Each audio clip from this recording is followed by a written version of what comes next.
Welcome to the first set of notes for ACE Marine Science, and this is Mastering the Art of Graphing. A very important skill that we're going to be using all year, and particularly on your papers at the end of the school year. You're going to have questions, plural probably, like this. So draw a line graph to show the change in percentage cover of the reef with living coral and mean annual global release of carbon dioxide between 2000 and 2016. Whoa, that's a lot of information. Of course, they're going to give you a chart, a data chart to go along with this, but what's the process? What kind of, what does it mean? What does a line graph mean? Is it a curved line? So there's a lot of questions and a lot of details. So pay close attention, and we'll be revisiting this in the future, okay? So the general guidelines, you always use a pencil. Whenever you're drawing anything on ACE papers, you have to use a pencil. Pen is for writing long answers only, okay? It's not erasable, and you're not allowed to use an erasable pen either.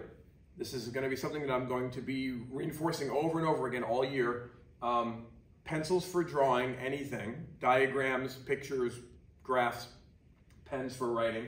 Ruler must be used on almost every single graph, at least minimally to find your data points along the lines. You're going to use a ruler, and only curved lines should be freehand.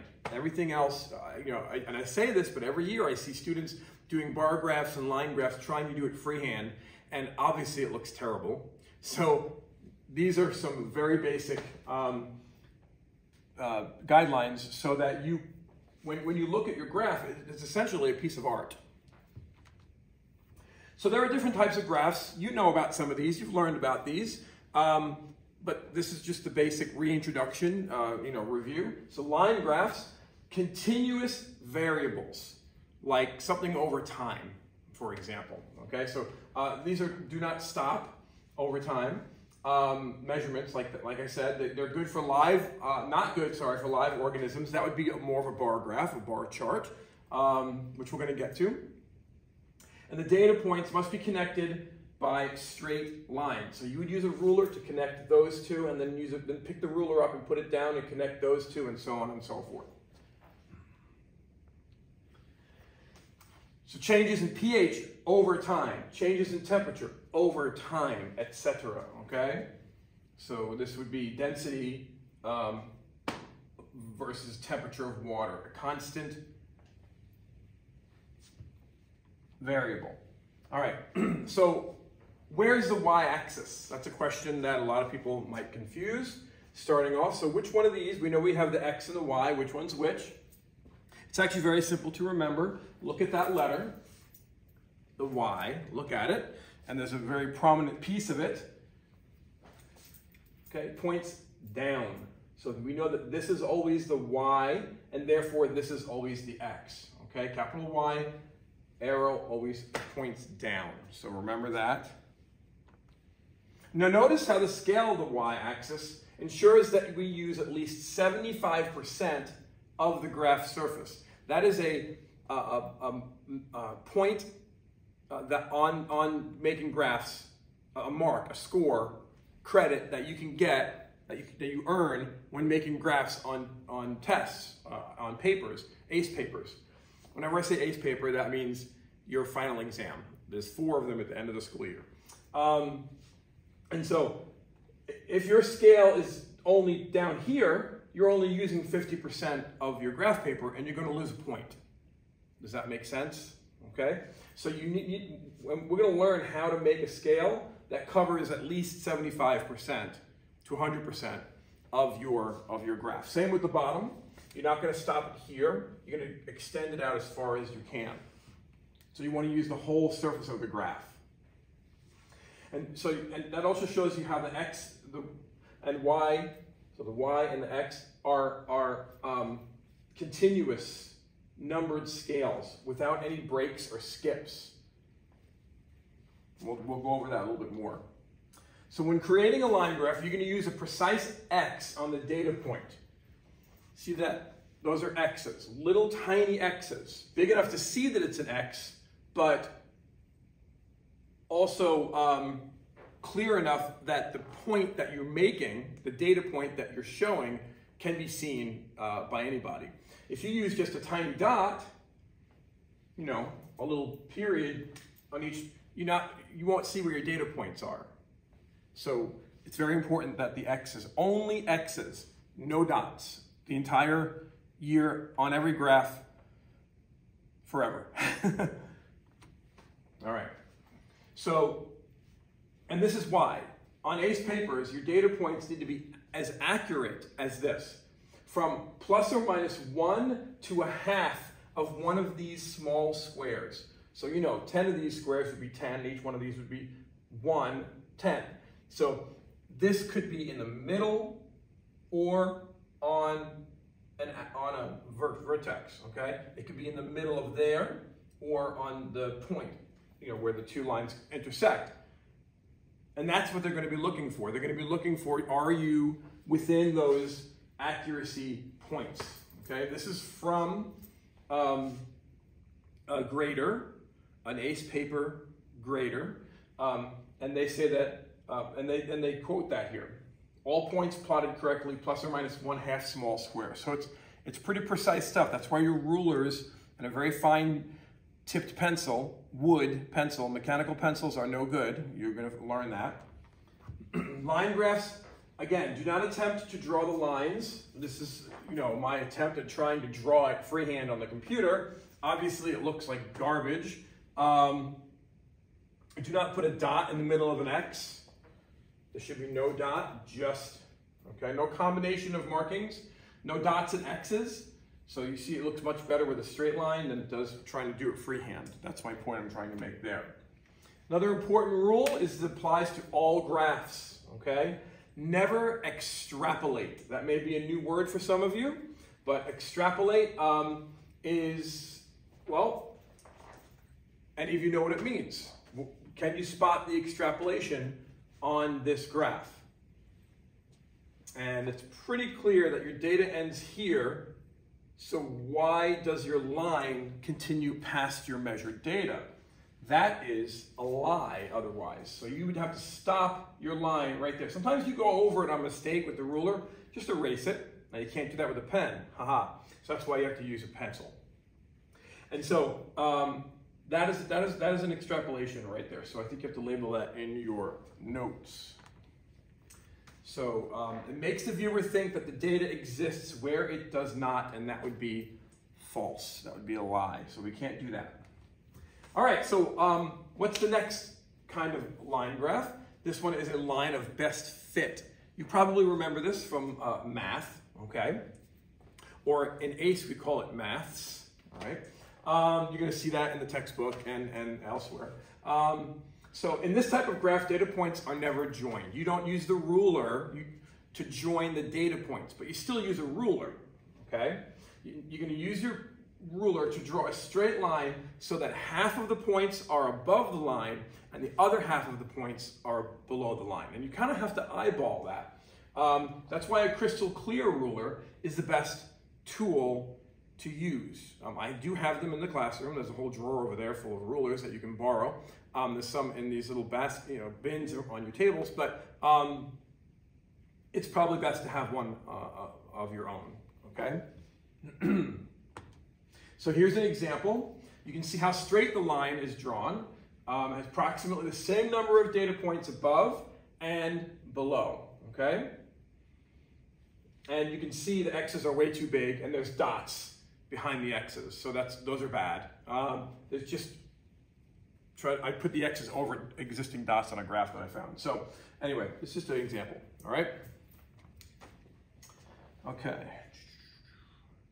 So the uphill line indicates a positive relationship between the variables. So this would be a way of writing a conclusion for an experiment or answering a question that asks you to draw a conclusion based upon the graph shown or based upon your graph that you drew from the data given.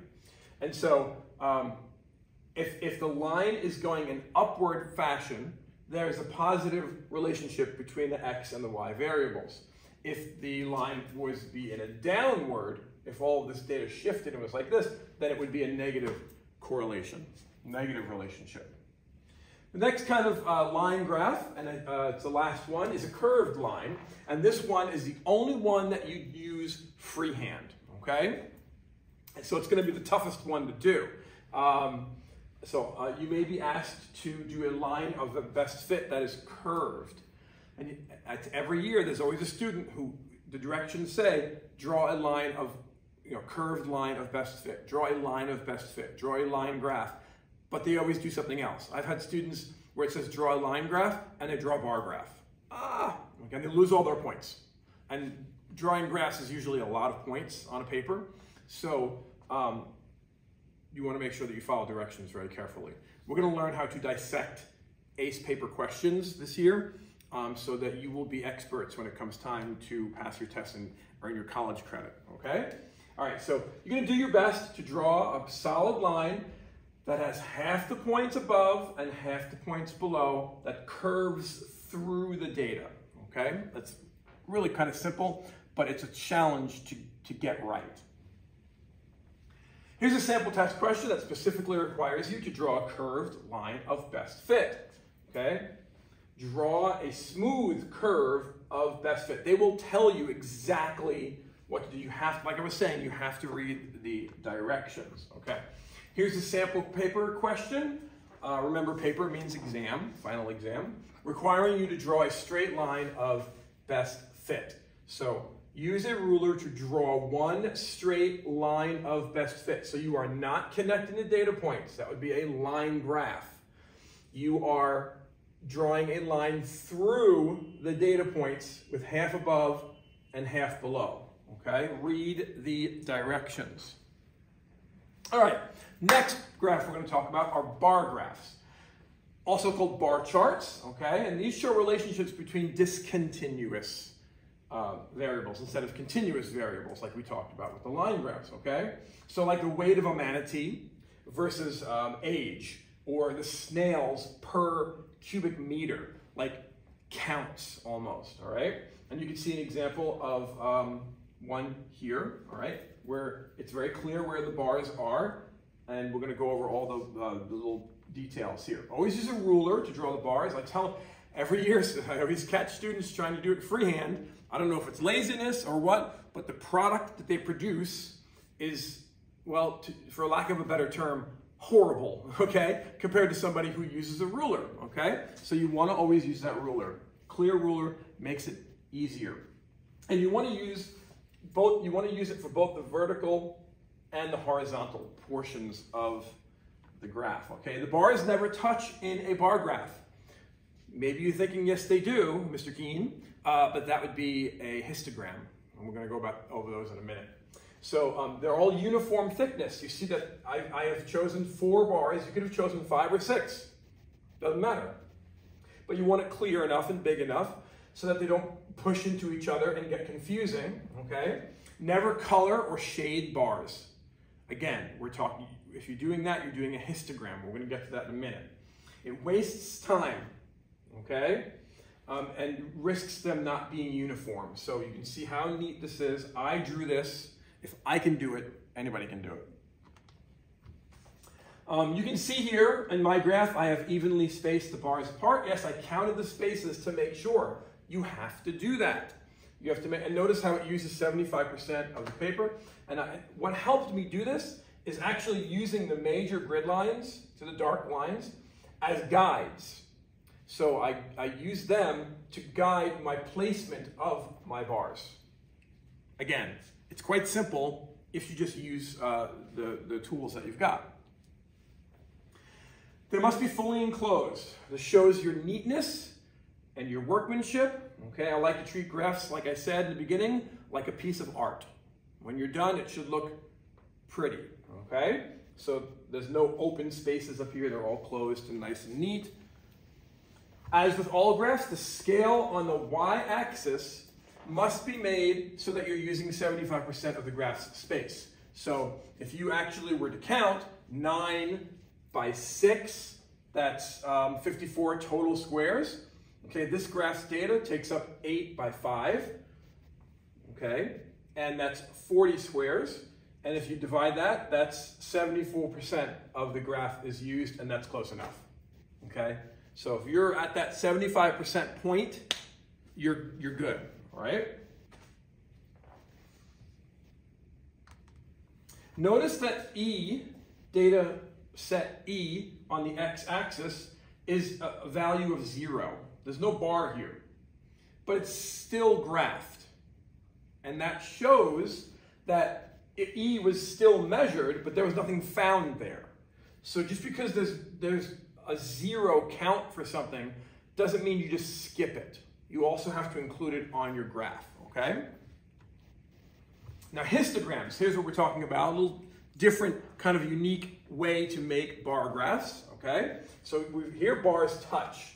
So we've got, it's hard to see right there, but that's a bar, and that's a bar, and then here and here and here and here, touching, and one of them is set off from the other using a key to tell which is which with a very simple design. Do not put hearts and smiley faces and things like that, okay?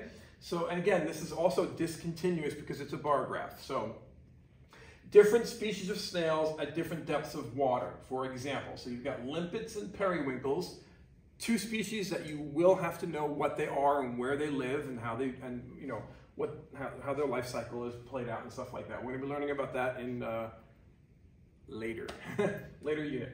So number of snails would be here, and then this is the depth in meters.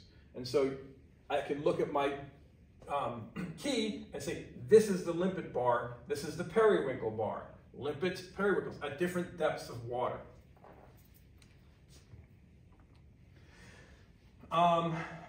Which I just talked about. See, that's why they're touching. Remember, in normal bar graphs, the bars do not touch, only in histograms. So I put the red lines there just to make it more clear. All right, part 2. And this is the part that requires maths in British, okay? So how to create a proper graph, scale, and see how it says in other classes as well? You should also use this for math and for other science classes and anywhere that you have to make a graph because you want your graph to be nice looking, okay? So how do I take this x and y? It's always x and y, always, in ACE data charts, okay? X and y in that order. The y goes here and the x goes down here. How do I graph that? How do I put this on a graph paper? Okay, and we're going to be practicing this, so you'll get lots of practice. So first thing is you have to identify the dependent variable from the independent variable. Like I said, x and y is always the case. So that's easy, all right? So this is your independent variable, okay? And this variable depends upon this variable. So this is the dependent variable, okay? The left is always on the x, the y is always on the right. So now you're going to label your x and y axes. That's very important. This is a major problem that students always seem to overlook, is putting a proper label on both their y and x axes. And that includes what they're measuring, as well as, in parentheses, the units. If you don't include the units, then what are we talking about? 5 snails or 5 bananas? You know what I'm saying? So, 25 meters or 25 kilometers? Which one are we referring to? So it's very important that you have to have the proper units in parentheses. This is from a grader on an ACE paper. Okay, they give us feedback. I'll be sharing some of that feedback about last year's tests, papers, with you this year so that you can see the mistakes that last year's students made and so you don't make the same mistakes, okay? One common error in plotting the data was to omit the units on the x-axis, on the axis label. So don't make that a common error for you, okay? All right. Cannot be stated enough. Read the problems slowly, fully, and carefully. Many students, they rush, they skip over lines. We're going to practice this, like I said. They mess up something that was so easy, and then they just, dummy, why did I do that, okay? So candidates were instructed to join the points with straight lines, but some attempted to draw a line of best fit or draw a freehand curve. The directions were clear. Follow the directions. So here are the general rules, okay? So the scale should be linear with no breaks or skips. 0, 5, 10, fit. Uh-oh. You can spot the error there, right? Okay. Scale of 5. Scale of 5. Oops. Big no-no. Okay, you cannot do that. Has to be even. Again, every year, students make this mistake. So be aware, okay? You're going to have to review these notes because these points will mess you up otherwise, okay? So this scale is not linear. It would need to be corrected. And you can't do this either. You know where sometimes maybe you learned in the past where if the data has a big jump or it doesn't start at 0, it starts at like 50 and then goes 60, 70, 80, 90. Some people you'll put that little break there. It looks like a little Harry Potter lightning bolt, okay? And that means you skip all the numbers in between and go to you can't do that, all right? But you don't have to start at 0 either. If your data starts at 50, you can put 50 right here. You just don't put that break there, okay? So typically the x-axis is the easiest to calculate as the numbers are usually spread out evenly. 10, 50, 100, 150, okay? So you would go definitely by 50 here. I know that's not 50, that's 10 and then 40, but you can include that in the first 50. You don't have to write each of the numbers as you see them. You just have to make a scale for the numbers. You would not write 10, 50, 100 at the bottom. You would not write 40, 75, 105 on the side. That's very bad, okay? So we're going to see how we're going to make it happen, okay? And the y-axis is usually a little trickier to figure out. So you must calculate the x-axis correctly or your whole graph will be done poorly, improperly. Wrong, okay, and you'll lose all your points. So you got to do a little bit of maths. So these are mistakes that Cambridge graders see all the time. The biggest mistake was the drawing of unsuitable scales on the axes. Errors included non-linear scales, scales which were difficult to use, like scales that would go, or would make each individual tiny square some sort of number less than 1, which would be very challenging to a fraction of a number, you know, to make your counting easy. So on most of the graph paper that you're going to get this year, most, not all, sometimes we'll make graphs that are a little less formal, okay?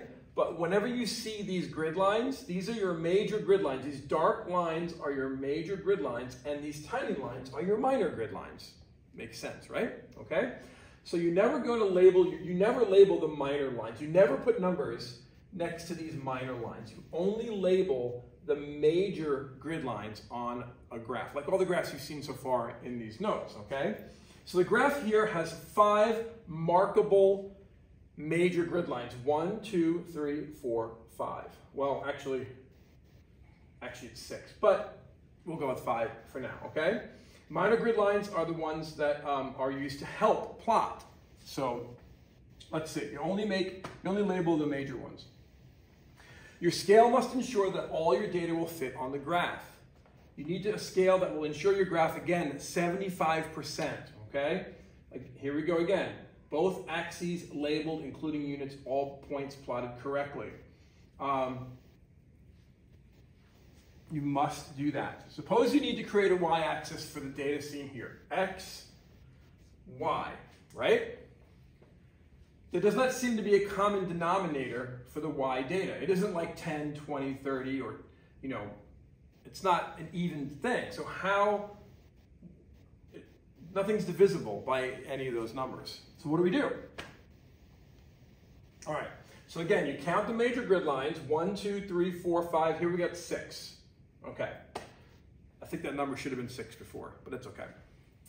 Typo, so we get 6 major grid lines. You technically could probably use the top one as and the data goes beyond your data a little bit, but not too much, you probably could use, but let's go with 6 just to be safe, okay? Because we're definitely, if we use 6, we're definitely going to use more than 75% of our paper, okay? So now you're going to calculate the range for your data. The range is the largest point minus the smallest point. So these are the steps on how to get a good scale on your graph. So if you are taking a mini vacation in your brain, time to pay attention, okay? So what's the largest point? 105. What's the smallest point? 10. What's 105 minus 10? 95. Your range is 95. I told you the math wasn't going to be hard. It was just going to, it's a process of steps, okay? A reminder, the X is left and the Y is right. So your range is 95. That's your first number that you got so far. Now you're going to divide your range by the number of grid lines. So 95 divided by 1, 2, 3, 4, 5, 6 is 15.8, and we're going to round that to 16, okay? Now, you may think we're done with the scale, but we can't make this 0, 16, 32. That's a very unwielding axis to read data on, okay? So we probably round it. So based upon your math, you would need to use 16. But can you easily plot points? Not to mention it doesn't fit. So, 105 is way, higher. So what do we do about that? So we round it to 20. You go to the next highest number. That's a number easy to use on a scale. If we do it by 20s, we fit 105. Okay, right? It would go right above. And that means that what is each little square worth if each major grid is 20? And there's 10 squares, so 20 divided by 10 is 2, right? So each of those little squares is worth 2. So see how now it's easy. If it was 16s, it would be really challenging. What would, you'd be doing 1 point something for each square, and it would be really hard to find where those little X's go on your data points. All right. So figure out the best Y scale, axis scale to use with the data here. Okay, so right now, take a moment, you do it yourself. You're going to, what's the largest number? 53. What's the smallest number? 10. Subtract those. That's your range. Divide that by 6, and then round, okay, to the next highest number. And you should have gotten 7, and rounding up to 10. So 10 would be your scale. Okay? Pretty easy. And that's what your graph would look like. And all your numbers would fit. Easy to count, 1 through 10. 53 would be right there. That's 51, 52, 53. And that's where you plot that. Figure out the best y-axis scale to use with the data here. So X and Y again. You've got the highest is 2.9 and the lowest is 1.3. So I want to see calculators. If you don't have a calculator, you're using your phone-ulator. Calculator on your phone. Let's go. Practice, practice, practice makes perfect. And you get your range. You should have that number already. And then once you have your range, you can divide by 6. And you get 0.25. Round that up to 0.5, and that's your scale. Okay? Now I just put these numbers here for reference. So you're going to have 0.5, 1, 1.5, 2, 2.5, okay, and probably 3. And that would finish you off to have, and then each of these, this would be 0.05, 0.1, 0.15, 0.2, 0.25, 0.3. Those are just there for reference on counting on how to plot, okay? You would not write those numbers there. That's just shows you where the data is. Okay. All right, so here are some student graphs in the past. What is wrong with this graph? Okay, peer grading, we're gonna do a lot of peer grading in here when we do mock papers for our papers at the end of the school year. So what's wrong with this graph here? Take a look at it, study it for a few seconds.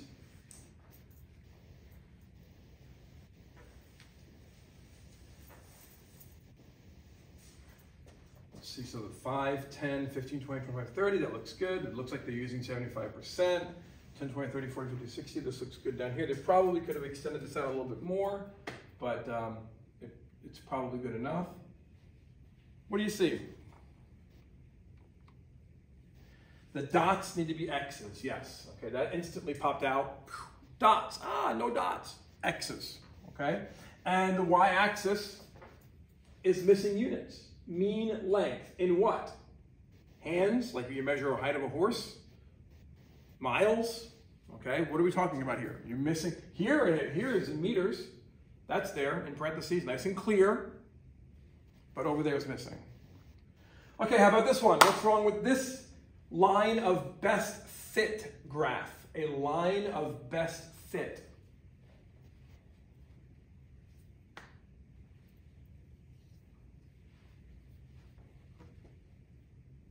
Obviously, this is a line graph, okay? A line of best fit would go through the data points with a straight line with the ruler with half the points above and half the points below. This is not a line of best fit. This is a line graph. And there's an extrapolation. You can't do that in science. You stop right there and then make a prediction in words. If the current trend were to continue, you can conjecture that way. You can make a guess about a prediction, but you can't put it on your graph. Okay, so that would have to go away. You can't have that extrapolation there. What's wrong with this line of best fit graph? This is a line of best fit graph. What do you think? What do you see wrong with it?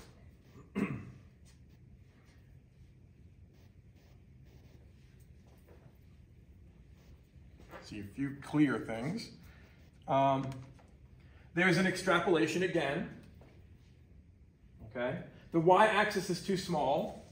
This should be way spread out further. Okay. So therefore, less than 75% of the graph paper is used. I would say about 50%. And the minor grid lines are numbered. No. Okay. Never do that. I mean, it looks pretty, doesn't it? But sometimes it can get, if you're not really neat, don't do it, you're gonna lose points. Like instantly see that and take points off.